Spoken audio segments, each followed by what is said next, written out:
दोस्तों, स्वागत है आपका आशी स्टोरी वर्ल्ड यूट्यूब चैनल पर। आज की कहानी है माँ पिता का बंटवारा।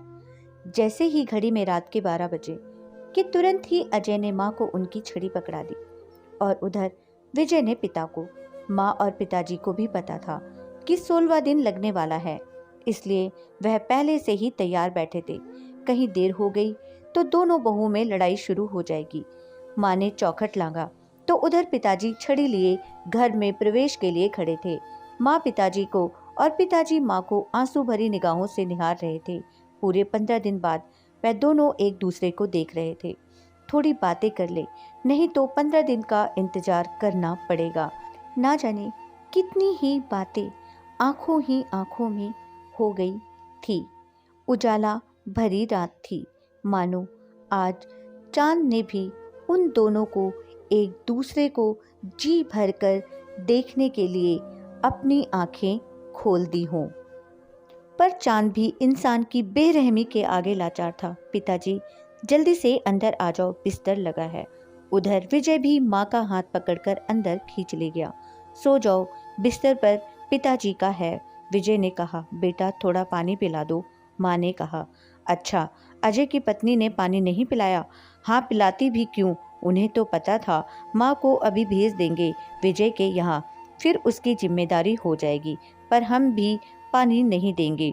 सुन लो माँ, सुबह का इंतजार करो। विजय की बातें सुनकर माँ ने आंसुओं से ही प्यास बुझा ली और सोचने लगी, पता नहीं जगदीश जी किस हाल में होंगे। उन्हें मेरी टूटी चरपाई ही ना दे दें सोने के लिए, उन्हें नींद कैसे आएगी। जिंदगी भर अजय और विजय की खुशी के लिए वह जी तोड़ मेहनत करते रहे। अब बुढ़ापे में किसे उनकी परवाह है। माँ को नींद कहाँ आने वाली थी। माँ सोचने लगी, आखिर मेरी परवरिश में कहाँ खोट रह गई। अपने हिस्से की रोटी इन्हें खिलाई, पहले प्यास इनकी बुझाई। जगदीश जी जब कोई सामान बाजार से लाते थे तो पहले अजय और विजय को ही खिलाते थे। यदि बच गया तो मैं और जगदीश जी खाते थे। ऊपर वाला हमारी कैसी परीक्षा ले रहा है। आज भी याद है, जब अजय और विजय को किसी भी चीज की जरूरत पड़ती थी तो वह दोनों कैसे मेरे आंचल से लिपट जाया करते थे। पगले तरह तरह के बहाने बनाकर हमसे वह चीज हासिल कर लेते थे। मैं हमेशा उन दोनों की तरफ ही रहती थी। उनके पिताजी को किसी न किसी तरह मना ही लेती थी। यदि कभी मैं अजय और विजय से रूठ जाती थी तो वो दोनों इतने भोले बनकर मुझे मनाते थे कि हम दोनों दोबारा रूठ जाना ही भूल जाते थे। उनके पसंद का खाना बनाना, उनके पसंद का पहरावा, उनकी हर एक इच्छा को पूरा करना जगदीश की पहली मौलिकता होती थी। जगदीश जी को भले ही इसके लिए ज़्यादा काम करना पड़ा हो, फिर भी अजय और विजय के लिए क्या कुछ नहीं किया। पढ़ाई लिखाई से लेकर खुद के पैर पर खड़े होने तक वह अपने दोनों बेटों के लिए करते रहे। मैंने और जगदीश जी ने ना जाने कहाँ कहाँ माथे टेके होंगे, जिसने जहाँ कहा हम वहाँ गए। आखिर एक बार एक भिखारी के कहने पर हम दोनों एक बड़े मंदिर में माथा टेकने गए। वहां से आने के बाद ही हमें अजय और विजय के रूप में 2 अनमोल रतन मिले थे। 1.25 महीना होने पर मैं और जगदीश जी दोबारा उस बड़े मंदिर में गए और वहां जाकर माथा टेका और गरीबों को खाना खिलाया। तब से हर साल हम दोनों एक बार उस मंदिर में पहुंच ही जाते थे।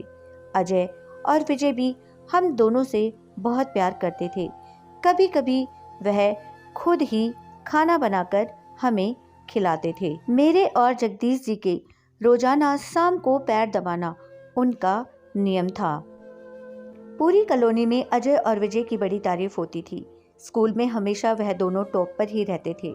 स्कूल से आते ही झट से आंचल में छुप जाना, खाना ना खाने का बहाना, उनकी प्यार भरी बातें सब कहाँ चली गई। बहुओं के आते ही उनका स्वभाव बदलने लगा। पहले तो लगता था कि अभी बच्चे हैं, नासमझ हैं, धीरे धीरे हालात ठीक हो जाएंगे, पर दिन ब दिन हालात बिगड़ते गए। सब कुछ वह दोनों अपनी मर्जी से करते गए, ना मुझसे कोई राय बात और ना जगदीश जी से। मैं तो दांत पीस कर रह जाती थी, पर जगदीश जी के नाते कुछ बोल ही नहीं पा रही थी। वो अक्सर मुझे समझाया करते थे कि देख सुनीता, ये बच्चे नए जमाने के हैं, इनको अपनी मर्जी से जिंदगी जीने दो, इनके मामले में दखल ना करो। उसी में भलाई है।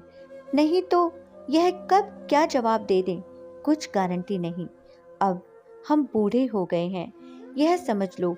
चाय में गिरी हुई मक्खी चुटकी से पकड़कर बाहर करने में देर नहीं लगेगी। लेकिन मैं कहाँ मानने वाली थी। मैं सोचती थी कि अजय और विजय मेरी औलाद हैं। क्या मैं इन्हें सही और गलत पर डांट भी नहीं सकती? जब मुझसे रहा नहीं गया तो मैंने अजय और विजय को बुलाकर कह दिया कि तुम लोगों की मनमानी नहीं चलेगी। घर में क्या हो रहा है, कब मायके कब ससुराल, क्या योजना बन रही है, हमें भनक तक नहीं लगती। जब जी में आया बैग उठाकर चल दिए। समझा देना अपनी अपनी बीवियों को, अगर यहाँ रहना है तो हमारी मर्जी से रहें, नहीं तो अपने मायके वापस चली जाएं। अजय और विजय को माँ की बात अच्छी नहीं लगी। वह माँ को घूरते हुए अपने कमरे में चले गए। समय के साथ साथ माँ और पिताजी से अजय और विजय की दूरी बढ़ने लगी। यह दूरियां कब खाई में बदल गई पता ही नहीं चला।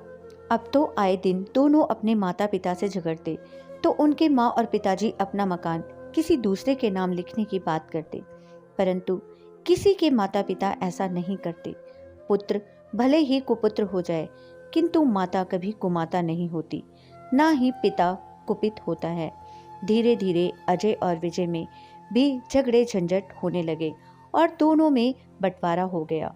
सुनीता और जगदीश जी की तबीयत भी अक्सर खराब रहने लगी। दोनों बेटों ने मिलकर अपने माँ पिताजी को बांट लिया। वह भी 15-15 दिन के लिए घर के बीचों बीच दीवार खींची गई। सालों से साथ रहने वाले माता पिता को जब एक दूसरे की सबसे ज्यादा जरूरत थी, तब उनके बेटों ने उन्हें अलग कर दिया। वह दोनों भी साथ रहने की जिद नहीं कर पाए। सुबह हुई, विजय जब नींद से जागा तो उसे याद आया। वह पानी लाया। माँ उठो, पानी पी लो, विजय ने कहा, पर मैं तो हमेशा के लिए गहरी नींद में जा चुकी थी। जब यह खबर जगदीश जी को मिली तो वह उठकर जोर से बोले, मैं भी आ रहा हूँ सुनीता, और फटाक से गिर पड़े। ऐसा गिरे कि दोबारा उठ ना पाए।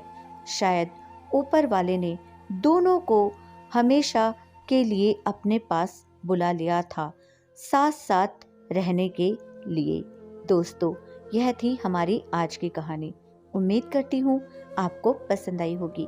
आपका क्या कहना है इस कहानी के बारे में, हमें कमेंट करके जरूर बताएं।